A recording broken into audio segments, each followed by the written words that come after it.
We have John Pavlovitz. He is a minister in North Carolina. First of all, I want to say welcome aboard. Welcome aboard, John. It's my pleasure to have you on Politics Done Right. Oh, thank you, my friend. It's so good to be here. Really looking forward to our time today. Absolutely so. Now, let me tell you, this is an interesting day. Today, we must have known that something was going to go on today because we had a guest earlier from New York, and there's a storm in New York that's brewing. So they couldn't make it. And there I was with a note and I went to your blog after, I guess it's one of your folks sent it out. And I started to read this blog. And, you know, I'm a humanist. I'm not a Christian. I'm a humanist. And I started to read this blog, your blog, stuff that needs to be said. And the first thing that I started to say is, wait a minute. This guy is actually speaking to me. This guy is speaking to, this guy is saying some words that America needs to hear.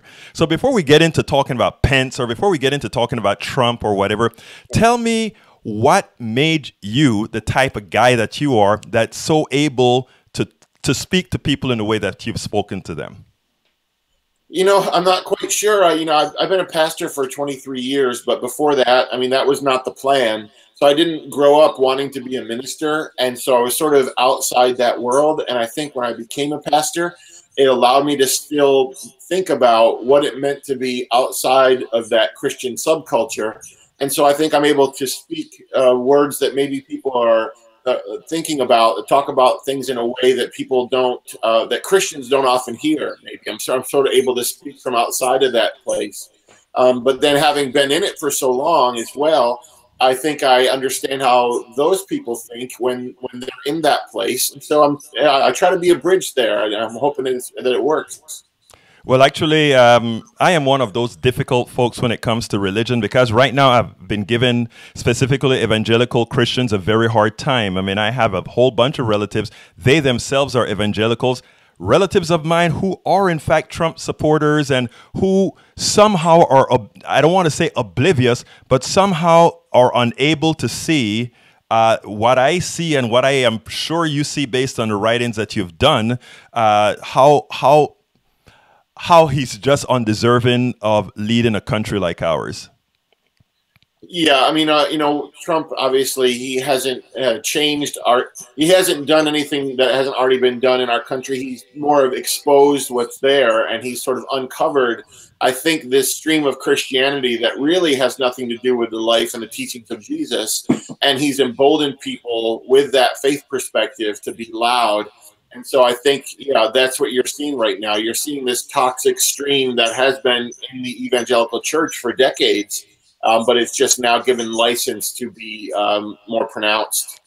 Now, don't you think what we're seeing, though, is what I've been telling quite a few people for quite some time is what's occurring right now. I think it's a good thing. It's a catharsis. It's a ripping the scab off of something that's been hidden there for a long time. And one of the things that I like about what you do is that I think in ripping this scab, we had to have folks like yourself who are out there to kind of help put the pieces back together. In other words, the pieces were never, well, I shouldn't say put the pieces back together. The pieces were never together, but in fact now to stitch the pieces together. Well, I think, we have an opportunity now that it is clear that so many more people are seeing it.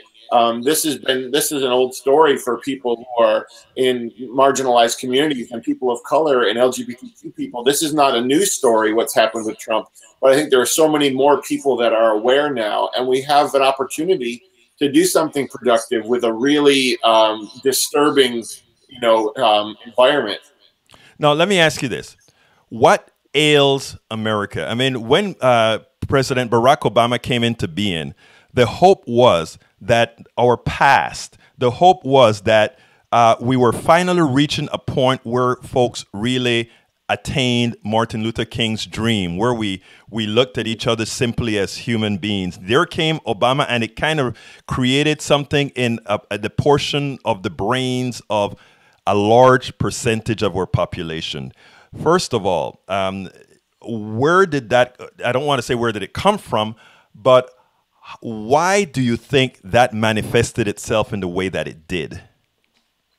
You mean in the wake of Obama and Of leading into Obama. In other words, before Obama, in fact, let me tell you a little bit better. I saw a lot of people who were happy to see an Obama, and now I see a lot of those same people who have adopted the Trump ideology, if you will. So, I mean, where did that switch comes? What in the psyche allows that switch to occur? Well, I think from a theological or religious perspective, when I look at the Christian church, there is a fear that is leveraged in that faith community, and so there's fear of the outsider, fear of danger, fear of sinners. And so I think what Trump did is he tapped into that idea that a group of people feel that they're always under attack or they're always in danger.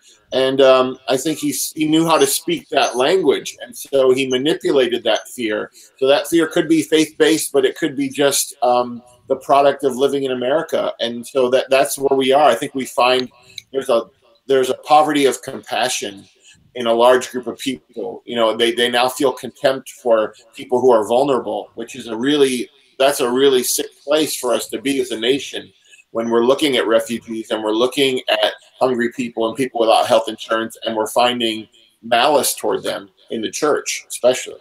Now, the church, I mean, the evangelical church, your church, you all read off of the same Bible. You all read the stories of Jesus. You all read the stories of Jesus feeding the hungry. You all read the story of Jesus healing the sick. You all read the story about Jesus going into the temple on the Sabbath and throwing everything away when it comes to commerce and et cetera, et cetera, et cetera. Why is it that, let's say, evangelicals cannot make that connection between Jesus and the ills of their current ways? Well, I think for many people, faith has just been this sort of transaction. I believe in Jesus and I don't go to hell. And so it really is not based in the world. And so when you have that sort of faith, then you can divide the world between the saved and the sinner. And you really aren't concerned with the daily plight of people. And I also think if you look at the evangelicals who are pro-Trump, they rarely use Jesus. They'll use God because they can superimpose their value system or their personality or their prejudices on that God. But it's really hard to take the teachings of Jesus and to manipulate those to make them hostile to the poor or to the marginalized. So that's, I think, you see that. Now, that is quite interesting what you said there, because if you look at the Old Testament, it was, in fact, a bit more... It was quite a bit more rough, less love than you actually see in the New Testament with Jesus. So I think you've hit on something important right there. And now, how do we mitigate that? However, I mean, how do we get a large base, a large evangelical base as they are today, to see the light? And when I try. I have relatives, as I said, and I have others to try to point that out, but not being of the cloth and being a humanist, I can easily be dismissed. You being of the same Bible that they read, it seems to me like you would have more, somehow be able to convince them so much more that, hey, maybe there's another path that we should be looking at. You would think so, but what I find is that ultimately I'm doing the same thing you're doing in that moment. I'm arguing with their idea of who God is, and I can't compete with God in an argument. So they will convince themselves that I'm just as fallen, I'm a wolf in sheep's clothing, and I'm one of the backsliders. So you would hope that happens. I think I see it in a larger context. The stuff I'm writing about is reaching Christians who are maybe in the center to the left already. But so slowly there's a community gathering that is Christian, non-Christian, that's humanist, atheist, agnostic, people of other faith traditions. They're all aligning around this idea of empathy and compassion that you find in the teachings of Jesus. But it's those dug-in conservative Christians that are resisting, even when all the evidence points against their faith. So someone like Donald Trump, he's antithetical to the life of Jesus, and yet they're somehow able to align with him and feel comfortable naming Christianity while they do that. That is kind of fearful. That is fearful. Now, you said in your writings, tell us a little bit about, first of all, your first book. Tell us a little bit about it. What does it entail? What were you trying to do with it?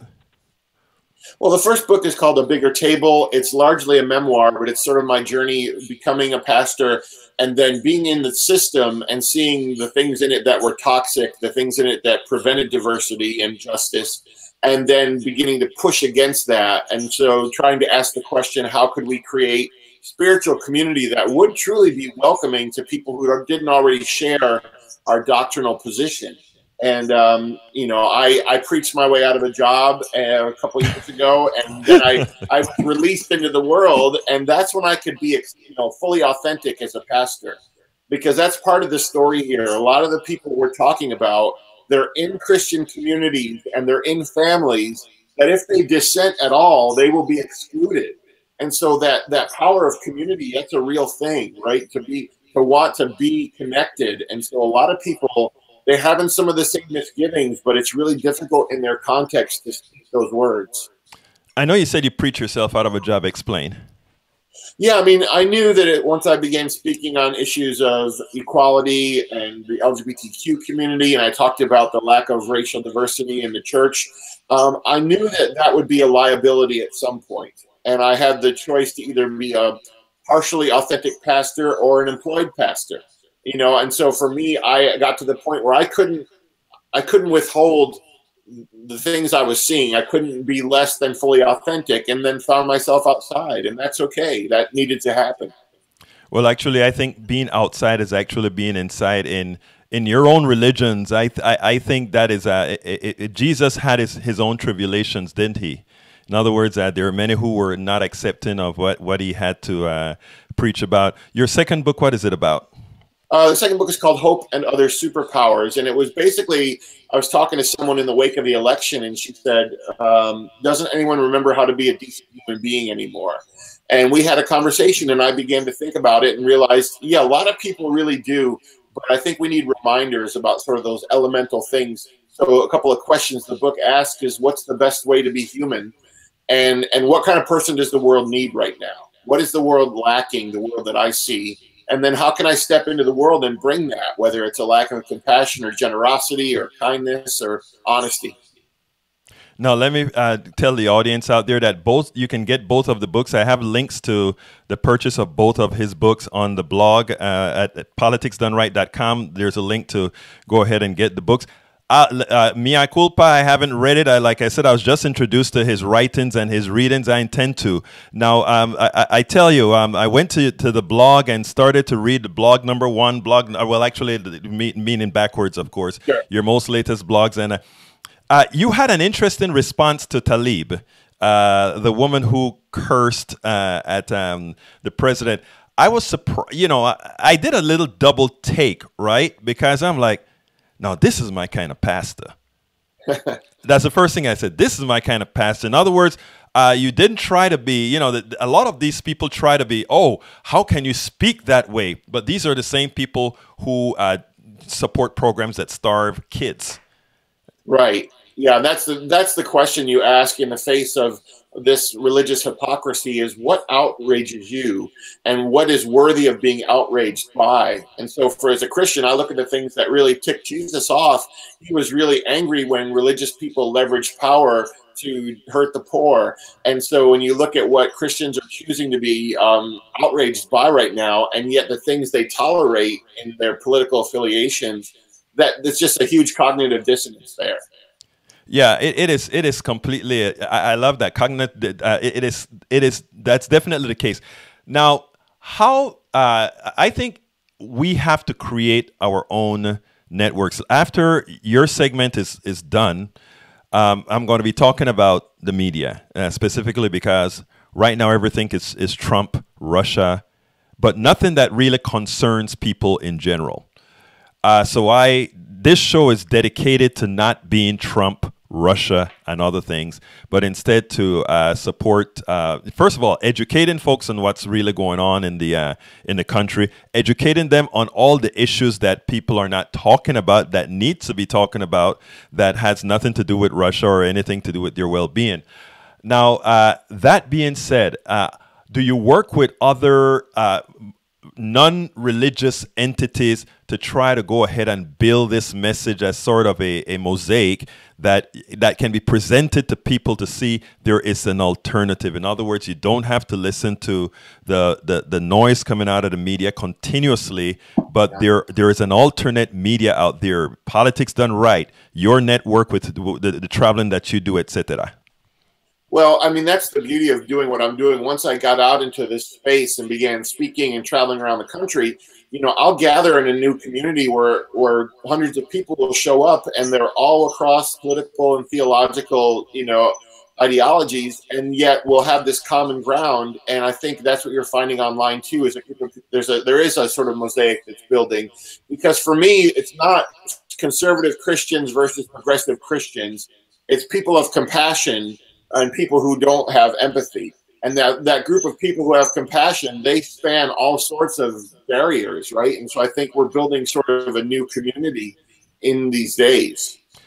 I think that is, say that again, compassion versus, I love people that. Who lack empathy. I mean, it's an open-handedness versus a closed-fisted way of living. And, I think that's what I'm seeing. The people who come to my blog, they don't all agree politically or theologically on everything, but they're like-hearted. They're saying, I want to live, I want to be open to other people. I want to be generous. I want to have compassion for people who are hurting or sick. So that's where the beautiful thing is happening. I want to make sure and turn folks onto your blog as well. Inside of our Politics Done Right blog post for this particular show, you can find a link to John Pavlovitz's blog, as well as links to his 2 books. This is a fascinating young man here who's really doing some good work out there, and I was really happy to find him because, again, it's right in the place that we need to be now. It is right in the place that it is a message that we need to have placed out there right now. Before you go, tell me a little bit about this Pence issue. I mean, the thing with the wife of the vice president being at a school that excludes LGBTQ people, I think they'll use religious freedom, but religious freedom, that doesn't mean that you try to exclude or to damage people. And I think what you see right now is a group of marginalized people already being further marginalized by the presence of someone associated with this presidency.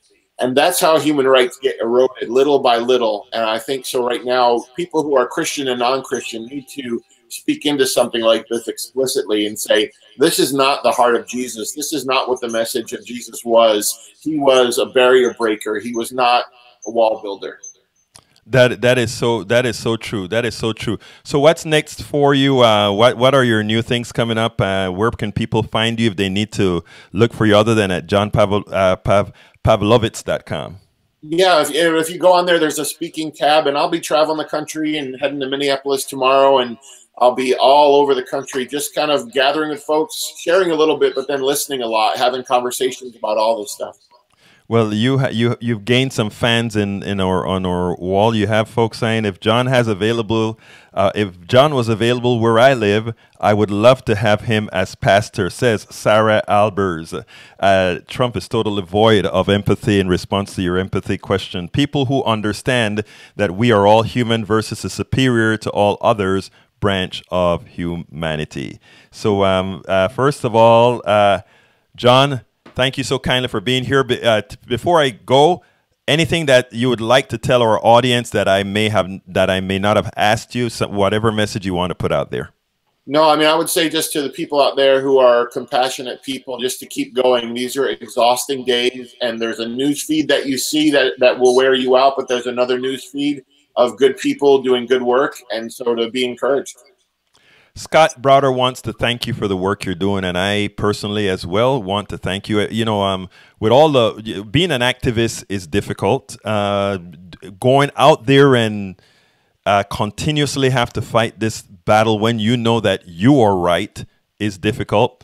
And whenever you find somebody like you, it's always refreshing. So, John Pavlovitz, it was my pleasure having you on with us. And I'd love to have you again for you to tell us some more of your stories.